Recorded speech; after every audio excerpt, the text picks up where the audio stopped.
She was deeply troubled, difficult to manage, intent on hurting herself over and over again. Stay still, Ashley.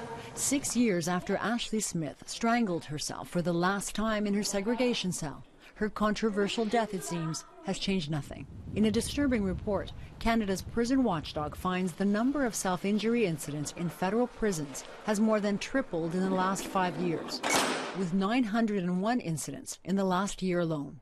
And a small number of female offenders, it found, accounted for more than a third of all reported cases. The self-harming includes ligature use, head banging, slashing.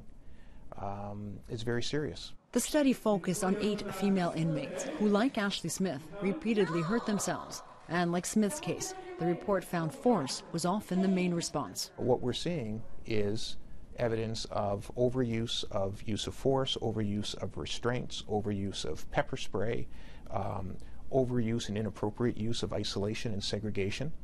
An ill person in a cage, right? She was confined to a cell, yes? Yes. And that's dehumanizing to put an ill person in that cell, right? It's probably not the best place for somebody like that.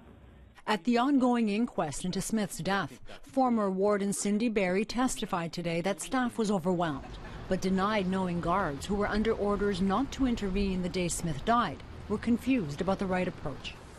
Prisoners' rights advocates say today's report is yet another alarm bell. It's clear that Ashley isn't an isolated case, sadly, that there are other women who are like Ashley who continue to be in a system that continues not to serve their needs. In a statement, the federal Minister of Public Safety says Ottawa will invest $40 million in mental health services in prisons by the end of the decade, but adds prisons are not the appropriate place to treat those with serious mental illness. The report comes to the same conclusion. It recommends moving the most chronic and complex cases out of jail and into mental health facilities. It also recommends prison staff be better trained to deal with the many inmates with mental health issues. Peter? Joanna Miliotis here in Toronto tonight. Thanks, Joanna.